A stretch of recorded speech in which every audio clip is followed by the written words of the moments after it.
আমি আশা করেছিলাম যে আমার ছেলের চাকরি বাকরি দেখে মৃত্যু যেন আমার হয়, সেইটা আমার হলো না। এখন ছেলে তো মারাই গেল, আমি এখন ছেলের বিচারটা দেখার অপেক্ষায় আছি। এই বিচারটা যেন কার্যকর হয়। যে হয় সরকার আল্লাহ যেন করায় তৌফিক দেয়, যে আমার ছেলে যেন বিচারটা পাই। কলিজার টুকরা আবু সাইদ শাহাদাত বরণ করেছে, এটা আমাদের অন্তরের অন্তঃস্থলে ব্যথা পেয়েছে, আমরা ব্যথায় ব্যথিত। আব্বার আশা যে আমার ছেলের বিচারটা আমি যেন নিজে চোখে দেখতে পাই। আমার বাড়িতে সবাই ডক্টর আলো, আমার ছেলে এঁকে হয়, আমার ছেলে আগে যা, তার পাশে অনেক ছয় দেখা গেল। বিচার হলো হয় না, কোনো সরকার দেয় নাই এখন পর্যন্ত। ইনু সরকারও দিলি না, আমার বাড়িতে ইনু সরকারও আইছিল পরের দিনে, তার আসে তা দিলে তাই সরকার হবি, তাই জন্য আমার ছেলের বিচারটা দেয়। আমার ছেলের দ্বারাই তো আলো তারেক রহমান আসতে পারল না, বিদেশে আসলো। আমার ছেলে আগে শহীদ হয়ে গেছে, যে সেই জন্য আমার তারেক রহমান সাহায্য পাচ্ছে, দেশের সাহায্য পায়া আল্লাহ হলো ফিরিয়ে নিয়েছে। আল্লাহ সাহায্যতে ছেলের সাহায্যতে না তো আসতে পারলো না, হয় আল্লাহ নিয়েছে দেখে আইছে। আসি যেন আমার ছেলের গরুর কাছে জানি আসি, দোয়া কামল করে যায়।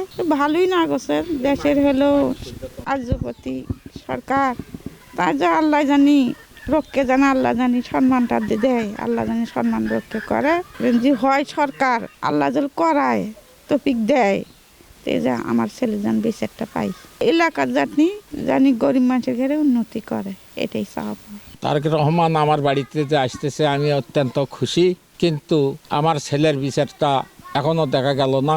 আমি আশা করেছিলাম যে আমার ছেলের চাকরি বাকরি দেখে মৃত্যু যেন আমার হয়, সেইটা আমার হলো না। এখন ছেলে তো মারাই গেল, আমি এখন ছেলের বিচারটা দেখার অপেক্ষায় আছি। এই বিচারটা যেন কার্যকর হয়।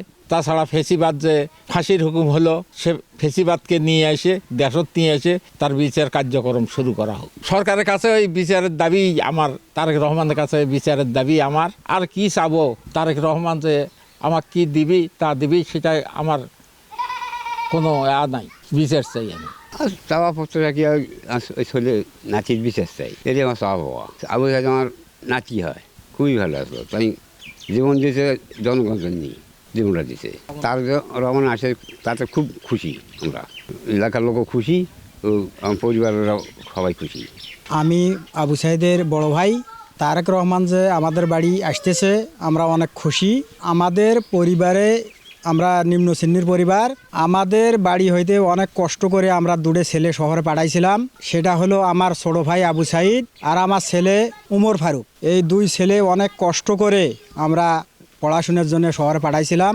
তা একজনের পাইছি লাশ, আর একজন ফিরে আইছে। আমরা আমার ছেলের চাকরির ব্যাপারেও আমি বলছিলাম, আমার ছেলেকে এখনও পর্যন্ত চাকরি দেওয়া হয় নাই। আর আমার এদের ভাই মাটির নিচে ঘুমিয়ে আছে, যারা আমার ভাইকে গুলি করে মারানো হলো, তারপরেও যে তারা এখনও বেড়াচ্ছে, তাদেরকে ধরার কোনো মামলার রায় হয়েছে, অথচ ধরার কোনো কার্যক্রম নাই।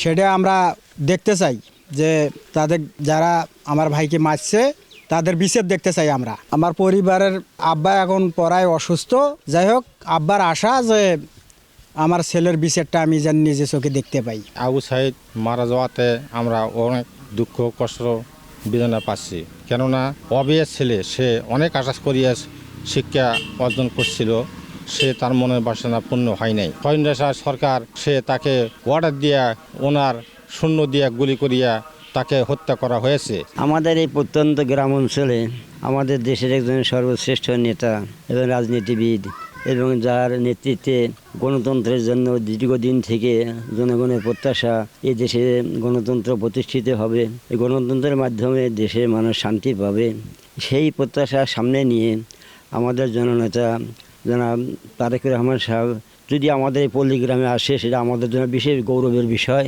এবং সেটা আমরা সকলেই তাকে স্বাগতম জানাবো এবং তেনাকে সর্বোপরি আমরা সমর্থন দেব। এই গ্রামের ছোট্ট ছেলে আবু সাইদ আমাদের কাছে লেখাপড়া করেছিল, এখন সেই আমাদের অন্তরের অন্তঃস্থলের ভালোবাসার পাত্র।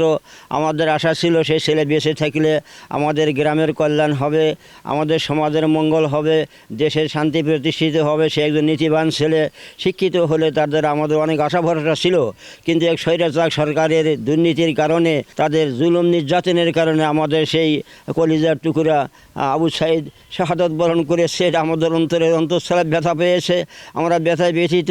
তার বিনিময়ে আমরা পাই, এটা আমরা নেতার কাছে আহ্বান জানাবো। আবু সাইদের পাশের বাড়ি বা এলাকাবাসী আমরা এই ছোট ভাইসটা, আমার ছোট একটা ছেলে, খুব সৎ, নির্ভীক এবং খুব ভালো ছেলে ছিল। কোনো দলের সাথে সে জড়িত ছিল না। সে এ দেশের জন্য জীবনটা উৎসর্গ করে দিয়ে গেল, আমাদের এলাকার জনসাধারণের জন্য।